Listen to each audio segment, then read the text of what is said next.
Good morning or good afternoon, depending on where you're located.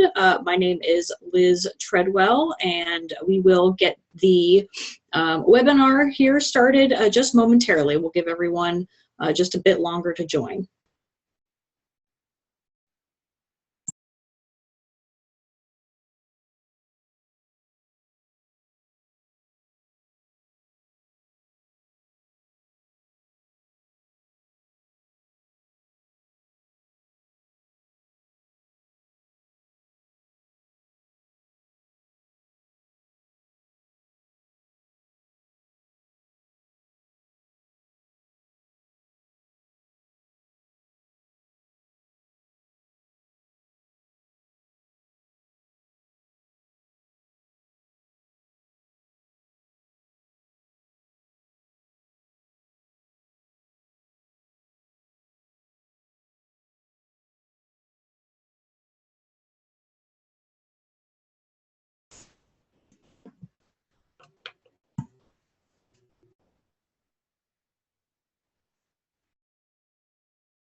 Okay, we will go ahead and get started. So I want to thank you everyone for joining the Challenges 101 webinar today.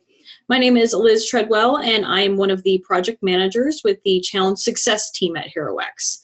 So basically, I'm responsible for assisting in running some of the challenges that you see on our Explore page and throughout our platform. So I'm here today to talk to you about how you can formulate and successfully run your own crowdsourcing initiative to solve a problem that's important to you. So this is what we'll be going over today. First, I'll explain how Herox works and what it is exactly we do here.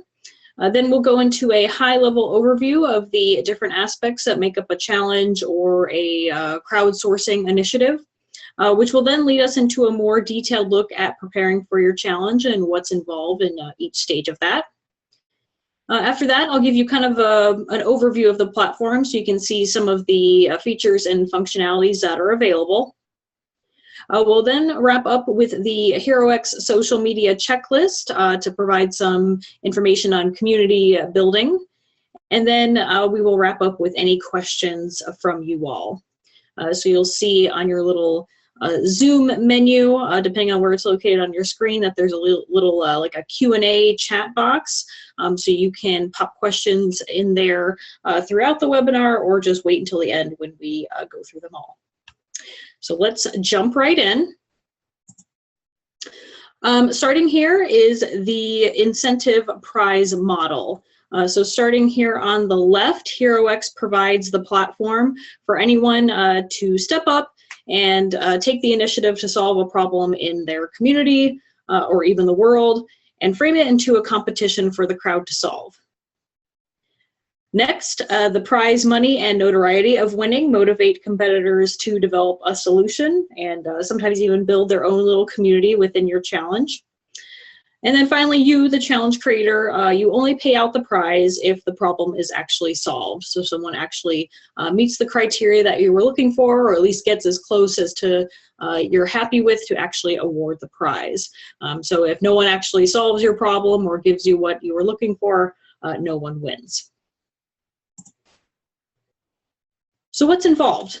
Like I said previously, the first step is to identify a problem or issue that's important to you. Whether it affects you on a small scale, like just within your neighborhood or community, or if it's a global issue that affects millions of people. And now the problem doesn't necessarily need to be philanthropic in nature either. A lot of companies and other businesses use the incentive prize model to solve internal problems that can be more effectively solved by having kind of an outsider or a fresh perspective or a bunch of different minds working on a particular solution. So once you've determined your problem, you will then want to create, oh, sorry, I skipped ahead a little bit here. And so yes, once you've actually defined a problem, you want to kind of take a look at what sort of criteria or parameters you want to give competitors without imposing an exact solution upon them. So for example, the accounting firm MNP, which is located in Canada, they ran an Aboriginal Health Initiative challenge last year. And some of the criteria for their solutions were that it needed to be inclusive to that particular First Nations culture, needed to be a sustainable solution, and it also needed to be relevant to that particular community.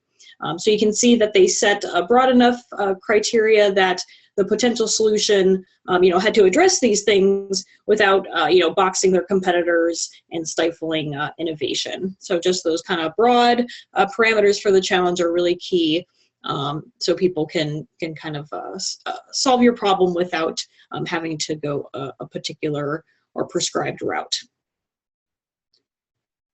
Finally, in addition to the criteria, you need a schedule for your competition. So you know how long is it going to run, how long each stage is. A promotion or marketing strategy. So running a challenge like this is very much so like any sort of, like a product launch or something like that. You need to think about how you're going to get the word out about it and who are the people that are going to want to get involved in your particular challenge. If you need to raise the prize money via crowdfunding, you will need to come up with a fundraising strategy.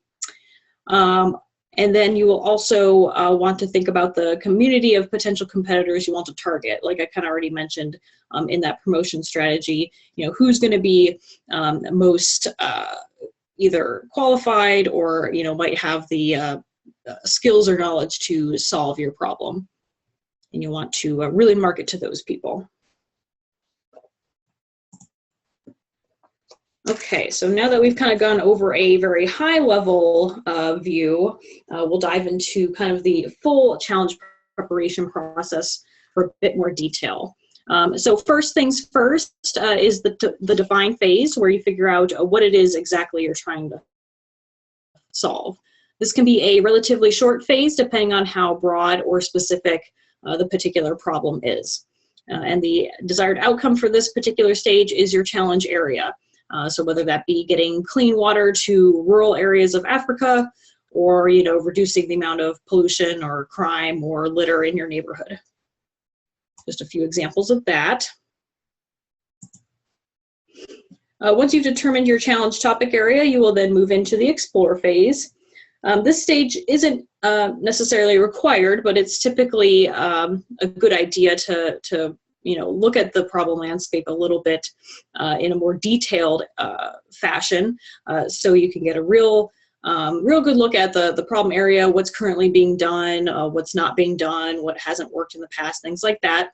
So this is where you conduct any research into the topic area, and then also speak to subject matter experts who are actually involved or maybe have worked in trying to solve your problem. So this stage is especially helpful if you're not an expert in the subject area in which your challenge is based around. The explore phase also allows you to investigate the various dimensions of your problem and really discover underlying causes that you may not have been aware of or may not have even considered at the start of your kind of challenge process. So the major outcomes of this phase are the interviews that you conduct with the experts and a summary of any research findings. So after that, the third phase is understand, which is where you take all the information that you gathered from your interviews and research, and then you try to identify any common themes or maybe key insights that came up.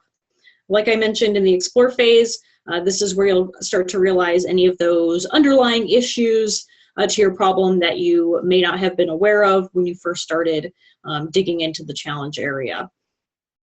However, like I said, if you're an expert, you might already know what's going on in your challenge area, so these two phases you might be able to just kind of skip over. But an example of, maybe sort of underlying causes that you may not have been aware of previously or maybe didn't think about for your particular challenges, going back to that getting clean water to rural areas of Africa example, maybe you discover that having a challenge based around education on how to keep water clean in these areas would be a better, competition to run rather than maybe having people build prototypes of a water filter or something like that. So just a couple different ways you can see how your challenge can move forward by going through the explore and understand stages. So challenge preparation is an iterative process, so you may discover somewhere in these explore and understand stages that you need to go back, either conduct more interviews or gather more research, or maybe kind of tweak your challenge area before you can actually move forward to the design phase, which is next up. So the design phase is where you take everything that you've learned and you develop a challenge name. In terms of a challenge name, we've seen that the more clear the name is, so not making it kind of like something snappy or marketing driven, just being really clear on what your challenge is and what you're looking to solve has actually been more beneficial. So you may have heard of our space poop challenge. That's pretty straightforward. So that one gained a lot of traction. So try and keep your challenge name short but clear. The other things you will develop in this phase are the judging criteria and the scorecard associated with it. Any rules or eligibility requirements for your competitors, if you have any sort of age restrictions or geographic location restrictions in terms of who can participate, you'll want to outline those in the design stage. And then you also kind of outline what the competitors will need to include in their submission. So do you want them to answer very specific questions, or do you want them to upload like a 5-page proposal that outlines their solution or whatever it is you're asking from them? Now, depending on the technicality or expertise needed for your challenge, you may want to take your first draft of guidelines back to your subject matter experts, or you can even post them on your challenge page for feedback from the crowd as well. So you can not only crowdsource the solution to your challenge, but you can actually crowdsource the preparation process to your challenge. So you will more than likely need to draft your guidelines a couple of times before actually getting them finalized for competition. That's something we see quite often, especially when we're doing the challenge design for any of our bigger name clients. So don't feel bad if you have to go back and make a couple revisions or tweaks or changes before you're actually ready to launch your crowdsourcing initiative. So after you've kind of gone through the design phase, next up comes planning. So essentially this is where you'll outline how the competition will run. You'll want to figure out, once again, I think I can't stress this enough, who you want to promote it to in terms of potential competitors. And also, this is where you'll want to prepare your challenge video. So on the challenge pages, if you haven't seen yet, there's a placeholder for a video or a static image.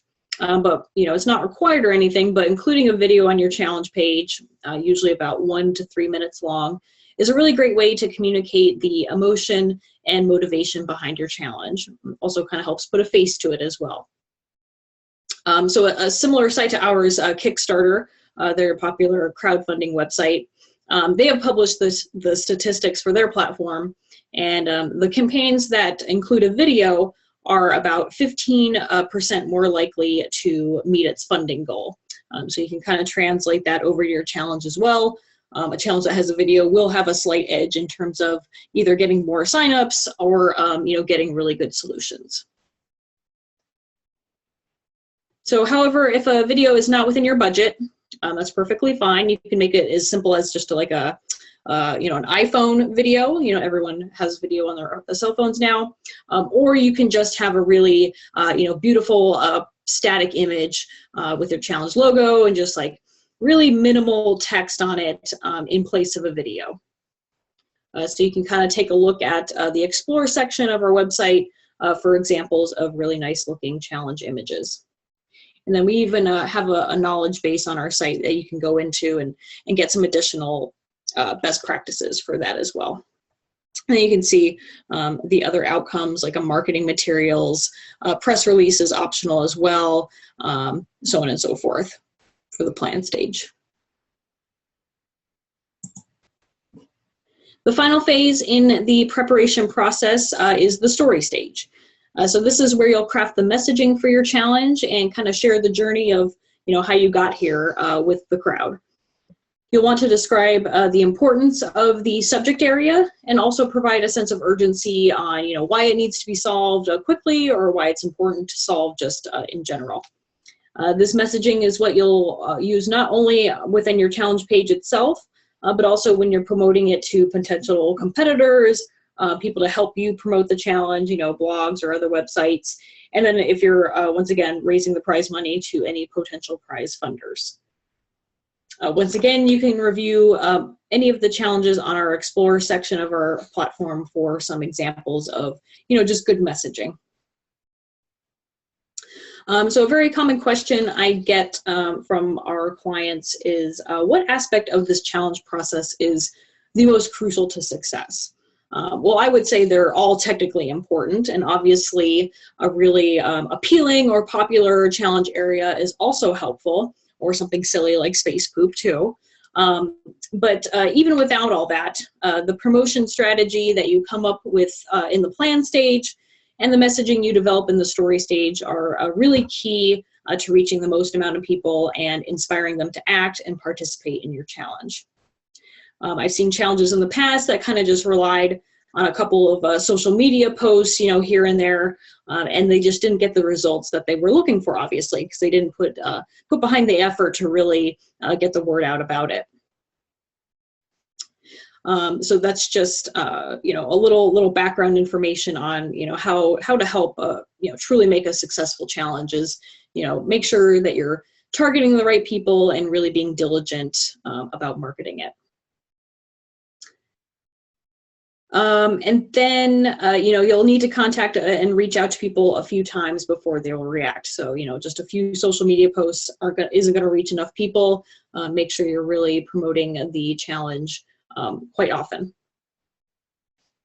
And then also, like I've said, you know, promoting to potential competitors with knowledge or interests or skills that are related to your challenge.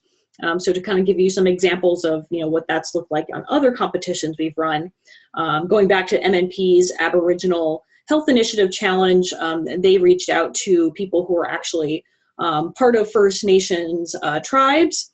They reached out to general healthcare workers to participate, people who were a part of nonprofit organizations, either directly related to First Nations or other Native American tribes.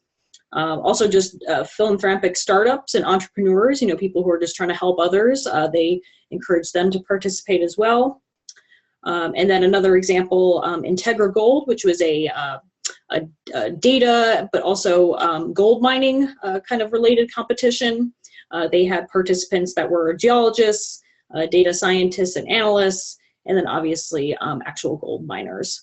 So those types of people all came together and came up with really good solutions for both of those challenges. Okay, so now we'll move into the platform overview. I won't go through all the functionalities, but I'll kind of give you, point out some of the really interesting and good features that we have, and then just kind of maybe explain some things. So this is the Get Out of Bed Challenge. This was created by one of my colleagues, just for us to kind of demonstrate on. But basically it's a challenge to find new ways to get teenagers out of bed and start their day on time. So if anyone's wanting to launch this and make it a real challenge, I encourage you to go on our website and create it. But for now, it's just for fun. So here's obviously where the challenge title goes, and then where you can put that static image or your video, like I said. Up here is how you can share the challenge. You can do it on any of these kind of major social media platforms. You can email it. And then if you have a blog or another website which you want to kind of embed this little, we call it the challenge card, you have the code to do so. Then below there is just the kind of short description of the challenge, just gives people kind of a tweet's length of what your challenge is actually all about. And then if they click read overview, that takes them into a more detailed version of, you know, what the problem is and what we're looking to achieve. But scrolling back up, these couple boxes right here would only be viewable to you as the challenge creator. It lets you know when your challenge page is ready to be published, so that you filled everything out that you need to, and that you can make it live for people to start signing up for. And then if your challenge is unpublished, we give you kind of a special link to share with people outside of Herox, so they can see what it looks like in case you want to get anyone's opinions before you actually make it go live. If a competitor is registered for a challenge, this is where they'll be able to see their entry and be able to edit it and finalize it before the deadline. That share button again is right there. Underneath here is just kind of all the details of the challenge. So what stage it's in. I'll show you the kind of various stages that are available here in just a moment. What the funding goal is, if you're crowdfunding the prize. If you have the prize money already, it'll just say what the prize amount is. Have a little countdown timer to let you know how much time is left in a particular stage, who created the challenge. If you want to make judges public on the site, they show up just below there so people can see who will be scoring and evaluating their entries.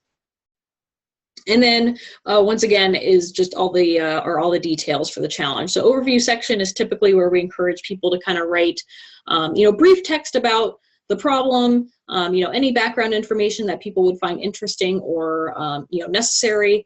and then also kind of what your desired breakthrough is or what your desired solution is. So you don't have to go into too much detail in this section because below that you have a guidelines section, and that's where you can get into details on, you know, judging criteria, that scorecard, the submission requirements, you know, if there's a page limit, what you have to answer, things like that, and then also, you know, rules, eligibility, things like that. The innovator section will show you which teams and which individuals have actually signed up. We also have an innovator map. So this is just kind of cool visually, at least. It'll show you where in the world your competitors are located. That is, if they've put a location in their profile. Below that is the activity feed. So this will show up when people have signed up for the challenge, when someone's you know, created a team, posted in the forum, if anyone's tweeted with your challenge hashtag, that will show up in here as well. Timeline for the challenge, when it opens, when the deadlines are, winner's announcement. The resources section is an optional section, so you can choose to enable it or not. But, you know, like I was describing in the explore and understand phases, you can even, you know, post your interviews that you conducted or your resources if you feel like that's something that will help your competitors when they are working on their submissions. So just a really good way for you to be super transparent, if you wish, on your challenge, on, you know, how you got to where you got. The FAQ section, we provide a couple of pre-populated, not these ones, but just kind of general FAQs on your challenge page already when you start it. But you may want to add some custom ones as well, kind of like we've done here, just to help competitors you know, get the answers that they need without having to post a question in the forum or contact you directly. If you can kind of pre-think of stuff that people might ask, definitely put it in. Or, you know, as you get questions from competitors, you know, post those answers just in the FAQ. Good way to make users feel like they're supported. The update section, which is something I'll go into more detail in, is just a, you know, great way to, as it says, update your competitors. The forum, where people can ask questions, you know, look for team members to collaborate, and then just kind of generally, you know, like we said, post feedback on your challenge guidelines. They could do that in here as well. And then finally, the press section, another optional section. If you have a press release or if you do an interview on a blog, you can post that in here. And then at the bottom, we just provide kind of the next challenge for the user to take a look at. So let's go right into the edit challenge area. So most of that stuff is visible to users, except for the stuff that I pointed out that would only be visible to you as a challenge creator. So this is kind of the backstage side where you do all your editing and can work all the various features of the challenge page. So we have a published tasks list, which will let you know what needs to be filled out exactly before you can actually publish your challenge. And then this first section that it drops you into is just, you know, all those kind of preliminary details that we first saw when we landed on the page. So the title, if you want to create a custom short URL, you can do that from here. Your funding goal, that short description of the challenge that gives a high-level overview of it goes in here. Where you can upload the image or video. Video is just a URL to a YouTube or Vimeo link. We don't actually upload any videos onto our server, so keep that in mind. Some categories, if you want people to be able to browse your challenge based on what category it falls into, you can select 5 of these. And then this is where you can put in your custom challenge hashtag. So when people tweet on you know, Twitter with that hashtag, that's when it shows up in your activity feed. You can even preview and update it. Okay, and then this is the menu to get to other sections. So overview section, just a basic text editor. Same thing with the, I'm gonna jump ahead to the guidelines section real quick. Guideline section, same type of text editor. You can bold, format a little bit, hyperlink, insert more videos or images. Images are a great way to break up the text if you do feel like you need to provide a lot of detail. Try and display it visually as well. We've noticed that some very lengthy and kind of wordy challenge pages seem to lose the interest of the reader. So we've seen challenges that just haven't had a lot of registered competitors. And then once we shortened the page a little bit, made it a little more concise, we saw definitely an increase in competitors. So something to keep in mind. All right, jumping back real quick, the timeline section. This is where you input all your dates. So if you're doing crowdfunding, you would select that event type first. You can also do a pre-registration phase. So if you do decide to kind of create your challenge on the platform as you go, so getting feedback from users on the guidelines or what have you, you can just put your challenge in a pre-registration phase where people can just show their preliminary interest in it, and you don't need to have all those details sorted out before actually allowing people to move into the enter stage. So enter stage, you'll need all your judging criteria finalized, submission form, things like that. If you want to have a period where registration is closed and only the people who have signed up by a certain date are allowed to submit, you can add a registration close timeline, or you can just bypass that completely, let people enter up until the last day and submit. So you would just have a submission deadline event. Then you can also dictate when judging will open and close. You can also do voting on the platform. So if you have certain entries that you want users to vote on, either to select like a People's Choice winner, or maybe to select your top 3 winners, who knows, you could do that as well.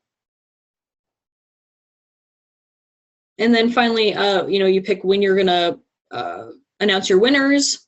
The closed event is usually used if someone needs to end the challenge early, or if they're unable to meet their funding goal in a certain amount of time, or if the challenge just didn't get the right solution, you can just mark it as closed and then no one can enter. And so when you do voting, you don't have to do any sort of additional setup in terms of what you have to do on your end.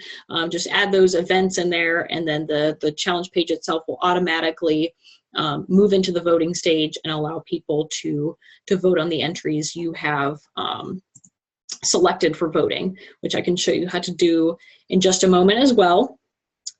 Below there then, we already went through the guideline section, FAQ section, then the updates area. So FAQ looks pretty similar to this, but I wanted to show you this section because it's something we definitely encourage our challenge creators to utilize as much as possible. And it's this update section. So like I said, it's a way for you to kind of communicate with your challenge community. And the subject of these updates, or the content of it, can really vary. We primarily use it for submission deadline reminders or registration deadline reminders. But you should also use it to kind of either check in with your competitors, so just make sure that no one has any questions on your guidelines, or just maybe the general purpose of the challenge. And then also it's a way for you to provide either materials or like news articles or anything else related to your challenge area. So if you have maybe a piece of advice for them, or maybe just a recent news article came out, you can post that here as a way to not only help your competitors with their entries, but also keep the challenge at top of mind for them. A lot of these competitions end up running, 3 or 4 months, sometimes even longer if it's like a prototype building challenge. So you want to make sure that you're in fairly constant communication with your challenge community. So we usually recommend updates be posted either once a week or every other week. And so similar formatting as the other sections I already showed you. But what's really nice about this is you can schedule the update. So you can actually set it to go out at a certain time. So if you're like, I don't want to remember to have to post all those deadline reminders, you can set them up already here. So deadline reminders would be like, a week before the submission deadline, 2 weeks before, just to make sure people are fully aware they only have a certain amount of time left. So that's the update section. Like I said, the press section is next, and that's, like I said, an optional area, so you can disable it or enable it. Same thing with the guidelines section. If you want to put everything in your overview area, you certainly can. So you just uncheck that enable guidelines checkbox if you didn't want to have a separate guidelines section. And then briefly, the community section, this is where you can see all the various members of your challenge community. You can see who has started a submission but not submitted it yet. So you can message those people and maybe say something different than you would to the people who are just competitors and haven't even started a submission. And then you can see all the other different options here. You can even communicate with your judges via this section as well. You just click the send message button and it'll take you to a separate screen.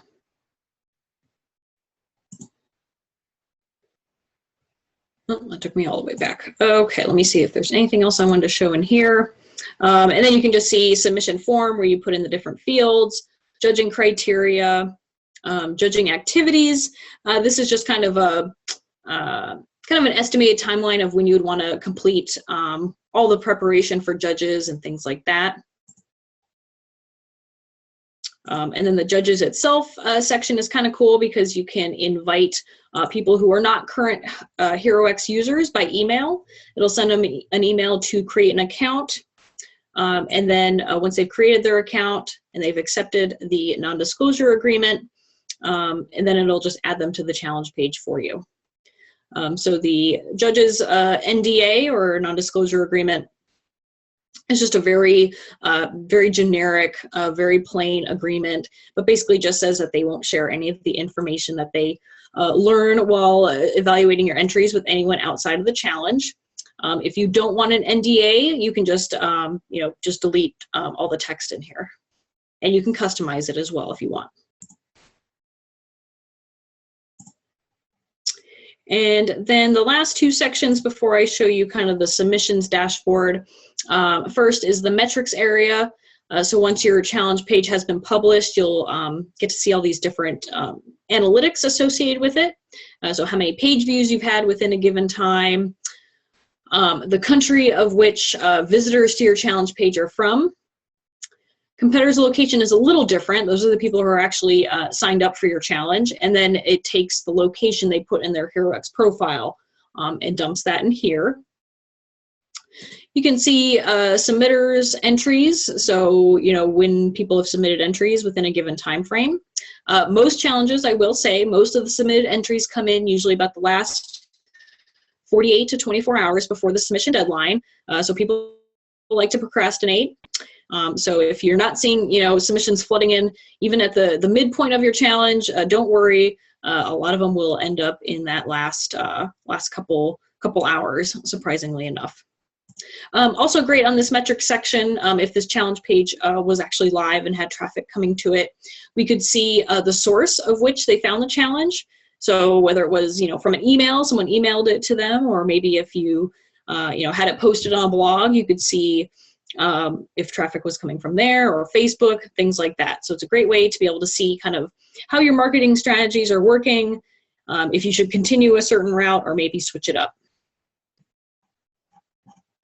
And then this is also attached to Google Analytics. So it's usually has about a 24-hour delay on it. So keep that in mind if you're maybe not seeing something from that just happened. You may see it 24 hours later. And then lastly, another key component to your challenge is the legal agreement. So Herox has provided 4 kind of basic and most common IP agreement structures, IP standing for intellectual property. So, when someone is submitting a solution to your challenge, there is a degree of intellectual property associated with it. So you have to determine what is going to happen to those ideas once you've selected someone as a winner. Does it become open sourced? Is it something that you and the winner share? Whether you do some sort of licensing or some other agreement on how it would be used. You can select that. Another option is transferring the intellectual property over to you completely, the sponsor, or you have the winner actually keep it. So this is something that needs to be finalized prior to your challenge moving into enter mode, but it does not need to be finalized prior to having like a pre-registration phase. So keep that in mind. Okay, and then quickly here, since we're starting to run out of time and I want to make sure you all can ask questions if there are any, this is the view submissions dashboard. So this is where you can mark them as eligible. So basically they, fit all of the basic requirements that you asked for. And then all eligible entries would get assigned to judges once your judging phase opens. And then when you're ready to either select winners or move on to voting, you can click this little checkbox next to their name, and you can mark them either as enable for voting. If you want to add like a custom label to their entry, so let's say maybe you just kind of want to have a short description of what their entry was about, maybe to remind you when you come back to your dashboard. That's what that custom label section is for. The winner dropdown is to either select a grand prize winner, a first place winner, people's choice, or if you're having a finalist stage, you can mark them as that. And then you can even make custom winner types if you have kind of a different type of challenge running and it doesn't fit in with any of these, or you just want to call them something different. Publish winners, you can push the publishing of your winners either ahead of time, otherwise ahead of your winner's announcement date on your timeline, or otherwise you can just select your winners using this drop down, and then when the winner announcement date is triggered on your timeline, it will also automatically publish. But if you need to publish them sooner for any reason, you could do that here. You can also export all of the entries that you receive in PDF or CSV format. Sending the due diligence form. So when you've selected your winners or finalists, you want to make sure there's no red flags with their background. So this would send a form over to them to fill out, and then you would get that information over here just to make sure they haven't had any issues in the past or anything like that. So that's where you can do all of this, is the view submissions dashboard. Okay, popping back over here. So this little infographic will probably be pretty hard to read, so you can jot down this bit.ly link here and visit it at a later time. But basically, this is the Herox social media checklist. So building a community is a key component to a successful challenge, as I've probably said way too many times by now. So you'll want to use this to help build that community. It gives some great tips on best practices for each of those social media sites that you see listed, so like Facebook, Twitter, LinkedIn, Instagram, so on and so forth. It gives guidelines on how often to post, finding similar groups or individuals to follow, using hashtags, things like that. You can begin with getting your friends and family involved and have them share the challenge, on their own Facebook or LinkedIn or other networks. And then also obviously promote it through your own channels and target audiences who are most likely to have interests related to your challenge area. So you can even think about using Facebook ads or other services like that to kind of push it in front of the right people, push your challenge in front of the right people.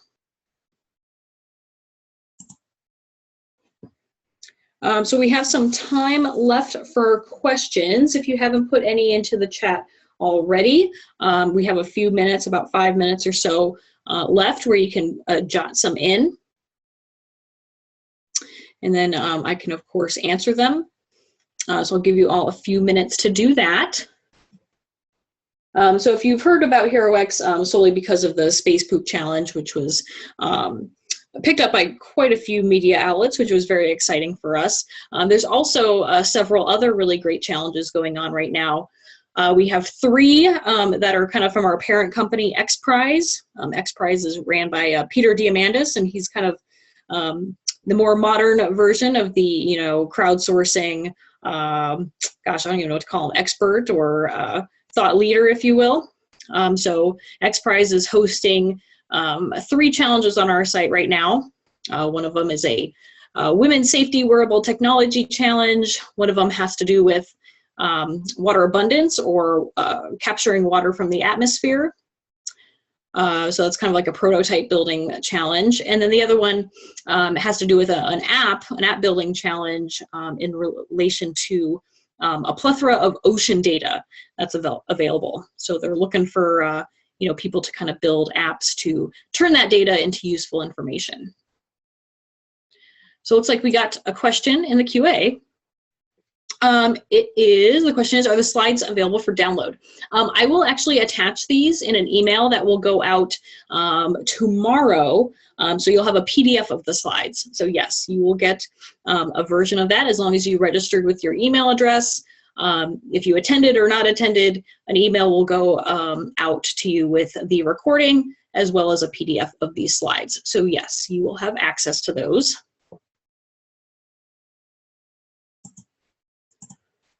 We also got a question in the chat. Is it possible to run a challenge using Herox, but to have all the site information output to our own site domain? That's actually a really great question. Yes, kind of, I guess. So how it's kind of worked in the past is we've had people land on the Herox page. So they had, the image and the information, everything. But when people clicked on, the accept challenge or submit my idea button, it would actually redirect them to an outside source, which is actually what we're doing for XPRIZE right now, because they want to keep everything on their servers. So if that's what you're referencing, yes, you would want. It's not something that you would have available to you on your end without getting the Herox team involved, but we have been able to kind of link 2 sites together if you need us to. You can also, it's harder to work this way, but you can also post a link, let's say within your overview section. So not having to contact Herox to get it done for you, but you could post a link in your overview section if you needed to, guide people over to an external site. So we can do kind of both ways. However, anything submitted on the Herox site, you would need to, download from the Herox side, if that makes sense. So like your entries and things like that, that would be downloaded from the Herox side. Great question so far. If anyone has anything else.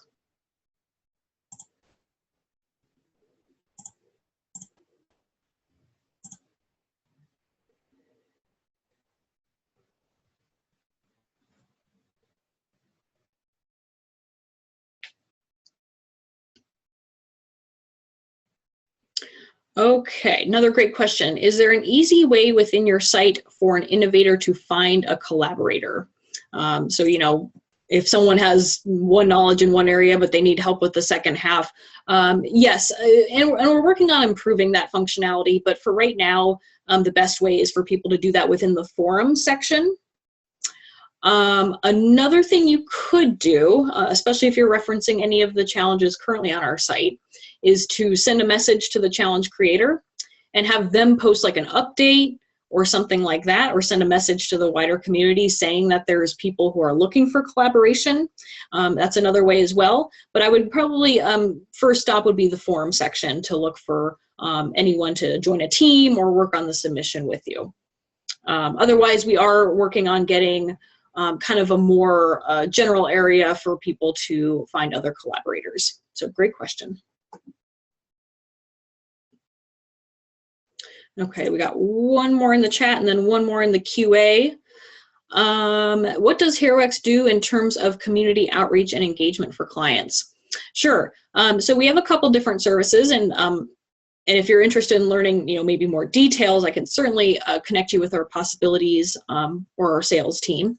But we do something called a targeted outreach service.